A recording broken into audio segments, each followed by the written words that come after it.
নেতা ভারপ্রাপ্ত চেয়ারম্যান জনাব তারেক রহমান এই আন্দোলনগুলো শুধু বিদেশ থেকে বসে আমাদেরকে এই 17 বছরে সংগঠিত করে সুন্দরভাবে আন্দোলনগুলো করেছেন। এবং আপনারা জানেন একের পর এক জেল জুলুম আমরা খেটেছি। 45,000-এর উপরও জেলখানায় ছিল। এরপরে আরো বেড়ে লাস্টের দিকে প্রায় 70-80,000 লোক জেলে ছিলেন। এছাড়া অনেকে গুলি খেয়ে মারা গিয়েছেন, অনেক হত্যা হয়েছে, অনেক আয়না ঘরে ছিল। এই যে সুদীর্ঘ আন্দোলন করেছে বিএনপি, যা আমাদের তারেক রহমান সাহেবের নেতৃত্বে হয়েছিল, এ কথা কারো বোধহয় বলার বাকি থাকে না। এরপরে আমরা কি দেখলাম?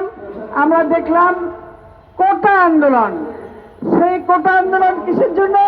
ভর্তির জন্য। তাদের সমন্বয়কারীরা শুরু করলেন। সেই কোটাটা কি চেয়েছিল? চেয়েছিল ভর্তির।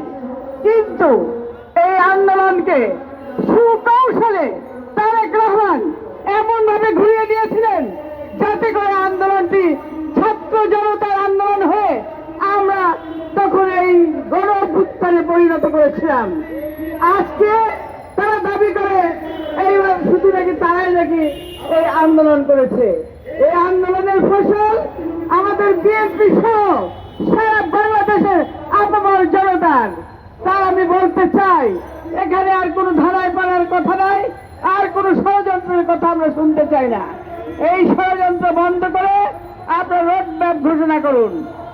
যখন আমরা শুনলাম উপদেষ্টা সাহেব, প্রধান উপদেষ্টা সাহেব বললেন ডিসেম্বরে তিনি নির্বাচন দিবেন, তারপরে আবার অনেকেই বলা শুরু করলেন 26 সালের মাঝামাঝি, তারপরে আবার বললেন আরো ধরে রাখবেন।